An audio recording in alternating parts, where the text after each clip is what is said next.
안녕하세요. 집 보여주는 여자입니다. 오늘의 지역 분석은 광주광역시 편이에요. 광주광역시의 시장 동향과 상승 여력, 그리고 핵심지 저평가 아파트 단지 분석까지 상세하게 살펴볼게요. 광주광역시는 북쪽으로는 장성군과 담양군, 서쪽으로는 한평군, 남쪽으로는 나주시와 화순군에 인접하여 있습니다. 광주광역시는 광산구와 서구, 북구, 남구, 동구 크게 5개의 구로 나누어져 있는데요. 도시기본계획을 보시면 상무 신시가지를 권역 중심으로 하고 기존 권역 중심인 광주 구도심과 통합하여 광주 대도심으로 골격을 형성한다고 되어 있습니다. 이는 2도심, 3부도심 체제로 상무와 기존 도심을 2도심인 중심으로 3부도심인 송정, 첨단, 배군을 각각 서남, 북구, 남부권 중심으로 개발하려는 모습을 보실 수 있겠네요. 광주광역시 인구는 144만 1611명으로 인구수는 2014년도까지 꾸준히 증가하다 현재까지는 감소한 모습인 반면 세대수는 꾸준한 증가를 보이고 있네요. 보통 지방 거점 도시에서 인구수는 감소하고 세대수는 증가하고 있는 모습을 많이 보이는데요. 광주광역시가 대표적인 예시네요. 생활권별 인구 분포 현황을 보시면 북구, 광산구, 서구, 남구, 동구 순으로 많이 거주하고 있습니다. 다음은 연령별 인구 비율인데요. 생산과 소비력이 많은 30대에서 40대 거주율이 가장 높은 지역은 광산구이며 나머지 구들은 비슷한 분포도네요. 다음은 광주광역시의 현재 시장 동향과 앞으로 상승 여력이 있는지 데이터를 통해 분석해 보도록 할게요. 광주광역시는 입주 물량과 미분양의 적체 정도에 따라 상승과 하락을 반복했었는데요. 보시면 입주 물량이 늘고 미분양이 쌓였던 2016년도부터 2017년도까지 매매가와 전세가가 모두 하락하였다가 입주 물량이 감소하고 미분양이 소진되던 2018년도에 매매가가 반등하였는데요. 특이한 점은 이때 전세가는 회복하지 못하고 더 떨어졌었습니다. 이는 기존의 신규 입주 물량과 준공후까지 쌓여있던 악성 미분양 물량이 전세 물량으로 상당 부분 전환되었기 때문에 전세 물량 과다에 따라 전세가가 회복하지 못했었던 이유인데요. 그 이후 2018년도부터 공급량이 줄면서 미분양과 신축 전세 물량이 점점 소진되어 2019년도에 전세가가 먼저 반등하였습니다. 그러면서 전세가가 매매가를 밀어올리고 시간차를 두고 매매가가 동반 상승한 모습을 보였네요. 꾸준한 상승으로 정고점은 회복하고 미분양 제로와 입주 물량까지 줄었던 2021년도에 매매가가 급격하게 상승하여 시장 강도 100을 초과하는 대세 상승장에 진입했었는데요. 현재의 모습은 거래량 감소에 따른 상승의 움직임이 잠시 꺾인 모습이네요. 보통 다른 지역에서는 매매가와 전세가가 동반 상승, 동반 하락하는 모습을 많이 보실 수 있는데요. 광주광역시는 매매가와 전세가가 시차를 두고 움직이는 모습을 많이 보이고 있습니다. 이는 광주광역시의 입주 물량이 원인인데요. 입주 물량의 증가와 감소가 일정 텀을 두고 계속 반복하다 보면 현재 입주 물량이 감소하더라도 전년도에 쌓여있던 물량들이 소진되는 데는 어느 정도의 시간이 걸리기 때문에 입주량 부족에 따른 상승의 기대 심리로 인해 매매가는 먼저 반등하지만 실수요장인 전세가는 회복기까지 조금 더 시간이 걸리는 거죠. 그러다 전세가가 회복되고 나면 매정갭이 줄고 전세 수요가 일정 부분 매매 수요로 전환되기 때문에 매매가를 밀어올려 매매가도 같이 상승하는 모습을 보여줍니다. 이렇게 상승과 하락의 지표에는 입주량과 미분양 수치만을 보실 게 아니라 입주량 증가와 감소의 텀이 얼마나 되는지, 그리고 그 사이에 실수요장인 전세가가 어떻게 반응하는지까지 보실 수 있어야 합니다. 매매가는 기대 심리만으로도 움직일 수 있지만 전세가는 철저하게 실수요자 중심으로 움직이기 때문이죠. 그렇다면 향후 광주광역시의 추가 상승 여력은 어떠한지 다음에 입주량을 보시며 좀 더 얘기해 볼게요. 광주광역시의 인구가 가장 많이 빠져나가는 지역은 서울을 제외하고 인근에서는 전남입니다. 전남에서도 인접한 나주시로의 전출이 많이 이루어지는데요. 그럼 대체 지역인 나주시의 입주 물량까지 함께 보실게요. 보시면 올해인 2022년도에는 공급이 많고요. 2023년도부터 공급량이 연별 적정 수요량보다 부족합니다. 인허가도 2017년도부터 점차 줄었기에 내년부터 입주량은 부족할 것으로 보여지네요. 다음은 분기별 입주량인데요. 현재 2022년 2, 3분기 기준으로 매수한다고 보시면 일반 세율 구간인 2년 후 2024년 2, 3분기에는 광주광역시 입주 물량이 5개 구 모두 부족한 모습이기에 2024년도 2분기 이후를 매도 시점으로 보시고 출구 전략을 잘 세우시면 될 것 같네요. 다음은 거래량을 보실게요. 거래량이 많았던 2020년 하반기에 외지인의 거래 비율도 높았고요. 외지인에서는 법인보다는 개인 매수 비율이 훨씬 높았습니다. 외지인은 보통 매수 후 일반 세율 구간인 2년차에 매도를 많이 하게 되는데요. 이를 통해 예측해보시면 2022년 하반기에서 2023년도 초반까지 외지인에 의한 매도 물량이 일부 나올 것으로 보여지네요.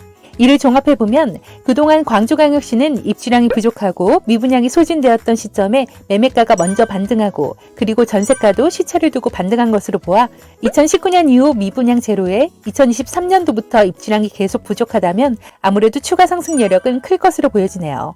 단 올해에는 공급이 많고 2020년 하반기에 들어갔던 외지인의 투자 물량이 올해 하반기에 일부 시장에 나올 것으로 보아 일부 많이 오른 단지들을 중심으로 어느 정도 가격 조정은 있을 것으로 예상됩니다. 이번엔 현재의 시장 동향을 살펴볼게요. 동구와 남구를 제외하면 나머지 구에서는 상승 속도는 조금 줄었지만 여전히 매매 시장 강도가 좋은 모습이고요. 거래에서는 매매는 동구가, 전세는 남구가 잘 되고 있습니다. 시장의 매물도 매매, 전세 둘 다 5개 구 모두에서 전월 대비 소진되고 있으며 매매보다는 전세 매물 위주로 소진되고 있는 모습입니다. 광주광역시는 현재 기준 그래도 타 지역 대비 거래가 좀 더 잘 되고 있네요. 그럼 현재 광주광역시의 매수 심리를 한번 들여다볼게요.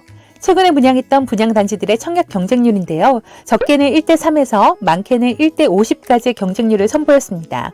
분양단지들의 프리미엄도 보시면 북구의 금남로, 중흥 S클래스, 두산 이브더 제니스가 42평 기준 6에서 7억의 프리미엄이 붙었고요.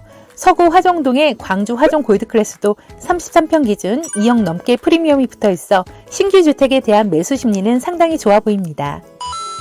다음은 광주광역시의 아파트 가격이 인근의 타 지역과 비교하여 어느 정도 위치해 있는지 살펴볼게요. 대체 지역인 나주시의 현재 시세는 평당 945만원, 화순구는 537만원인 반면 광주광역시에서는 북구가 평당 980만원으로 제일 저렴하고 동구가 1425만원으로 가장 높습니다. 1년 동안 시세 증감률을 보시면 나주시가 28.6%로 가장 많이 상승을 했고요. 광주광역시에서는 서구가 25.5%로 가장 많이 상승했으며 가장 덜 오른 지역은 동구입니다. 이번엔 다른 광역시와 매매가, 전세가, 그리고 전세율을 비교해 볼게요.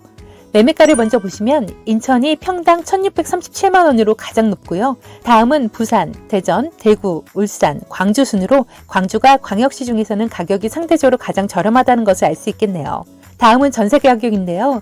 전세 가격도 마찬가지로 인천이 가장 높고요. 광주가 제일 낮습니다. 반면 전세율은 6개의 광역시 중 울산이 75%로 제일 높고요. 다음은 대구, 그리고 광주가 71%로 중간 정도입니다. 종합해보면 6개의 광역시 중 광주광역시는 매매가, 전세가가 가장 낮고요. 전세율은 중간 정도의 위치라 타 광역시 대비 상승 여력은 좋은 편이라 보여지네요. 현재 30평대 기준 가격이 높은 아파트들이 모여있는 지역입니다. 광산구 수원동이 평당 2211만원으로 현재 기준 가장 높고요. 다음은 서구의 광천동, 동구의 계림동과 남구의 이맘동, 봉성동 등이 평당가가 높은 지역입니다. 현재 매매가, 전세가가 모두 높은 지역도 광산구에서는 수안동, 서구에서는 광천동, 남구에서는 이맘동과 봉성동, 동구에서는 계림동, 북구에서는 신용동이네요. 각 구별 최고가 아파트들이 위치한 지역을 보시면 30평대 기준으로 광산구에서는 수안동이 제일 많고요. 서구에서는 화정동, 남구에서는 봉성동이 눈에 띄고요. 북구에서는 신용동, 동구에서는 계림동이 많네요. 다음은 학원과 밀집 지역인데요. 남구의 봉성동이 142개로 가장 많고요. 다음은 수안동이 111개로 학원과 밀집 지역입니다. 광주광역시는 구별로 상이하기에 구별로 대장아파트 인근을 살펴볼게요. 먼저 광산구의 아파트입니다. 평균 매매가 6억에서 8억대로 전세율 60%대, 매전 차액은 2억대입니다. 대장아파트는 힐스테이트 리버파크인데요. 강 조망권을 확보하며 인근 공원과 대형마트가 있어 주거 환경이 좋습니다. 현재 매매 시세 8억 6천만 원대로 최근 1년 동안 9.9%가 상승했습니다. 대장아파트 인근에는 신축보다는 15년에서 25년차 구축 아파트들이 많은데요.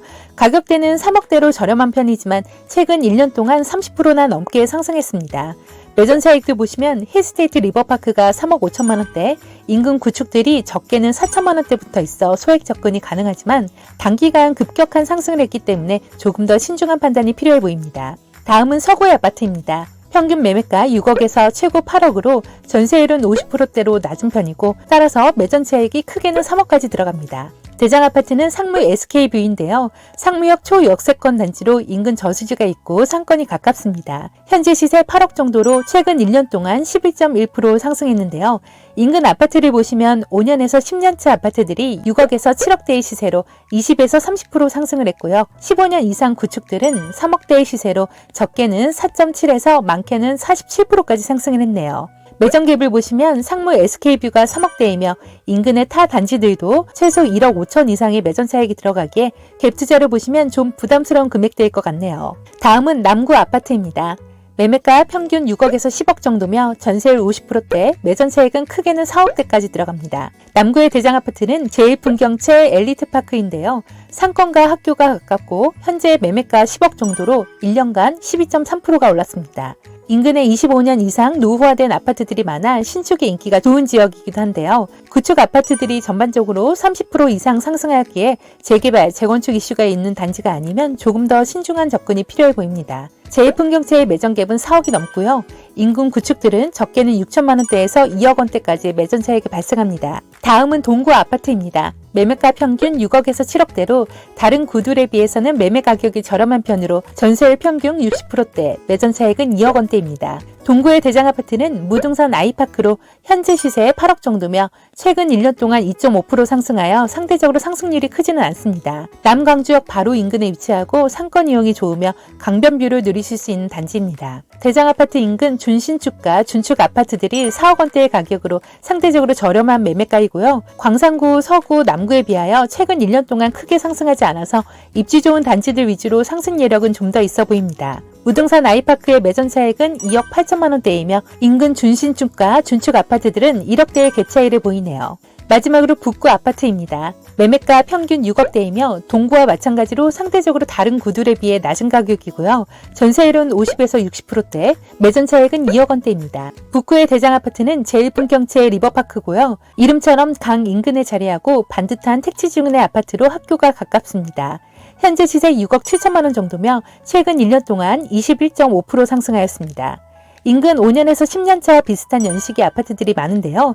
단지별로 저렴하게는 4억 중반대의 아파트도 보이네요. 제1풍경채 리버파크의 매전 차익은 2억 3천만 원 정도로 인근의 타 단지들도 비슷합니다. 5개의 구 중 북구 대장 아파트의 가격이 제일 저렴하기에 상대적으로 저렴한 대장 단지를 찾으신다면 눈여겨보셔도 괜찮을 것 같네요.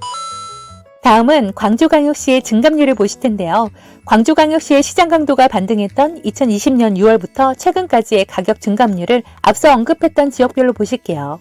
먼저 광산구 수안동입니다. 47.8%의 상승률을 보이고요. 서구의 광천동이 42.8%, 화정동이 37.1% 상승했네요. 다음은 남구의 이맘동이 20.3%, 봉성동이 47.8% 상승했고요. 동구의 계림동이 37%, 북구의 신용동이 49.2%가 상승했습니다. 여기서 그나마 상승폭이 적은 서구의 화정동과 남구의 이맘동을 살펴볼게요. 먼저 화정동 아파트입니다. 매매가 평균 4억에서 7억 원대로 전세율 50%대, 매전 차익은 2억에서 3억 원대입니다. 화정동의 대장 아파트는 유니버시아드 힐스테이트 3단지로 학교와 상권이 가깝고 역과도 그리 멀지 않은 거리입니다. 매매가 7억 3천만 원대로 최근 1년 동안 20% 상승했습니다. 인근 5년에서 10년 준신축 아파트들이 상대적으로 저렴한 6억 정도의 시세로 시세 증감폭도 크지 않아 대장 아파트와 비교 시 괜찮아 보이고요. 인근 구축들은 2억 원대도 있지만 20% 넘게 상승했습니다. 유니버시아드 힐스테이트 3단지의 매전 차익은 3억 7천만 원 정도, 인근 준신축은 2억에서 3억 정도입니다. 다음은 이맘동입니다. 전세율 60%, 매전 차익은 2억 원대입니다. 이맘동의 대장 아파트는 S클래스 에코시티인데요. 효촌역과 가까우며 상권이 가깝습니다. 현재 매매가 5억 6천만 원대이며 최근 1년 동안 5.8% 하락했네요. 인근 신축과 준신축들의 가격대는 최저 4억 원대부터 있으며 매전 차익은 신축은 2억 원대, 준신축은 1억 중반대입니다. 이맘동은 광주광역시 남쪽 끝으로 중심권역하고는 조금 거리가 있지만 주변으로 주거단지가 쾌적하게 조성되어 있어 이 부근이 생활권이시라면 상대적으로 저렴한 가격대로 살펴보셔도 괜찮을 듯 싶네요. 다음은 광주광역시 아파트 중 어느 면적과 연차가 가장 많이 상승을 했고 반대로 덜 상승을 했는지 한번 살펴볼게요. 최근 6개월 동안 5개의 구에서 대체적으로 25년 이상이 가장 많이 상승을 했고요. 반대로 5년 미만 신축의 상승폭이 적었습니다. 면적은 20평에서 30평대의 가격 상승이 제일 컸고요. 20평 미만과 30에서 40평대의 상승폭이 적었습니다. 이를 볼 때 소형 평형대의 공시지가 1억 미만이 지난 6개월간 인기가 있었던 것 같고요. 반면 낮은 전세가로 인해 중형 평형대의 상승률이 저조했던 것으로 보여지네요. 마지막으로 지금까지 살펴보았던 내용들을 간단히 정리해 볼게요. 첫 번째, 광주광역시는 인구 144만 이상 대도시로 인구는 감소하고 세대수는 꾸준히 증가하고 있습니다. 두 번째, 광주광역시는 반복되는 입지 물량으로 인해 상승과 하락을 반복해왔으며 2019년 중반부터 전세가가 회복되면서 매매가도 동반 상승하였습니다. 2022년도에 입지 물량은 많지만 2023년도부터는 공급량이 부족하며 미분양은 모두 소진되었습니다. 세 번째, 현재 상승세는 속도를 줄였지만 전세 물건부터 소진되고 있으며 거래량은 타 지역 대비 괜찮은 편으로 매수 심리도 상당히 좋은 편입니다. 네 번째, 각 구별 대장 지역과 인근 평당가 높은 순으로 아파트들을 비교해보며 비슷한 입지에 상대적으로 상승폭이 적었고 매매가와 매정객이 적은 단지를 찾아봅니다. 다섯 번째, 최근 광주광역시에서는 25년 이상 소형 평형의 상승률이 높았습니다. 반면 5년 미만 30에서 40평대 아파트들의 상승률이 상대적으로 저조했습니다. 지금까지 광주광역시의 전반적인 모습을 살펴보았습니다. 성공투자, 잃지 않는 투자를 기원하며 조금이라도 도움이 되셨다면 구독과 좋아요 부탁드릴게요. 지금까지 집 보여주는 여자였습니다.